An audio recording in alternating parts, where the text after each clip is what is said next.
মাফিয়াগিরি তারেক রহমান করে।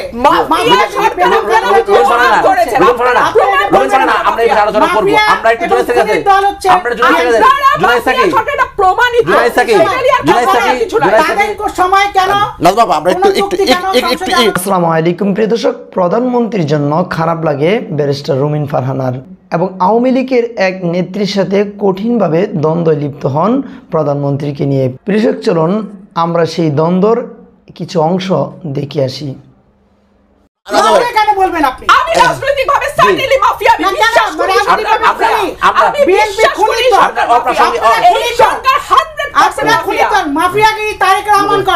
আমার মাননীয় প্রধানমন্ত্রীর জন্য খারাপ লাগে এই কারণে যে উনি নানান রকম অপবাদ ঘাড়ে নিয়েও তার দলকে যে কোনো উপায়ে ক্ষমতায় আনছেন, রাখছেন, ৩০০ জন এমপিকে বিনা ভোটে সংসদে রাখছেন এবং তাদের নানান রকম সুযোগ সুবিধা তারা পাচ্ছে এই ভদ্রমহিলার কল্যাণে। কিন্তু উনি কি বলেন এটা ওনার দলের কেউ খেয়াল করে শোনেও না।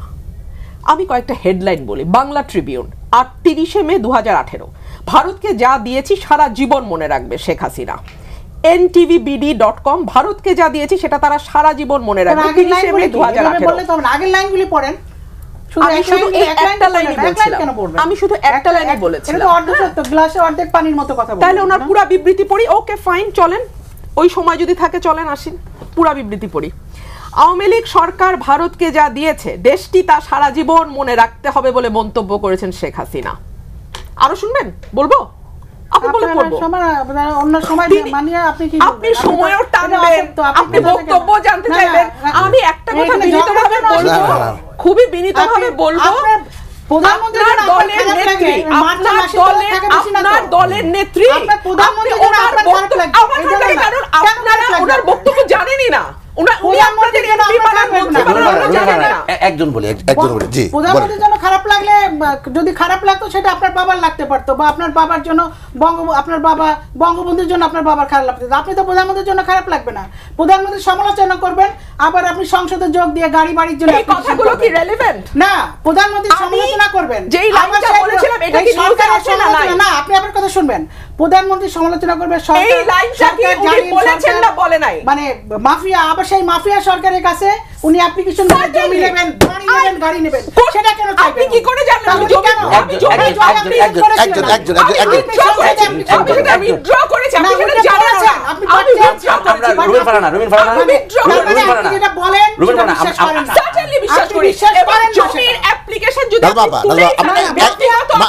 কেন বলবেন আপনি? আমি রাজনৈতিকভাবে সার্টেনলি মাফিয়া বিশ্বাস করি। আমি বিশ্বাস করি এই সরকার 100% মাফিয়াগিরি। প্রিয় দর্শক, আপনারা শুনছিলেন ব্যারিস্টার রুমিন ফারহানা বলছিল যে প্রধানমন্ত্রীর জন্য আমার মায়া হয় এবং তার বিপক্ষে যে আওয়ামী লীগের নেত্রী রয়েছেন তিনি কিন্তু রুমিন ফারহানার সাথে মোটামুটি একটি বিশাল দ্বন্দ্বে লিপ্ত হয়েছিলেন। সাংবাদিক কিন্তু তাদেরকে এই না বলেও কিন্তু থামাতে পারছিল না।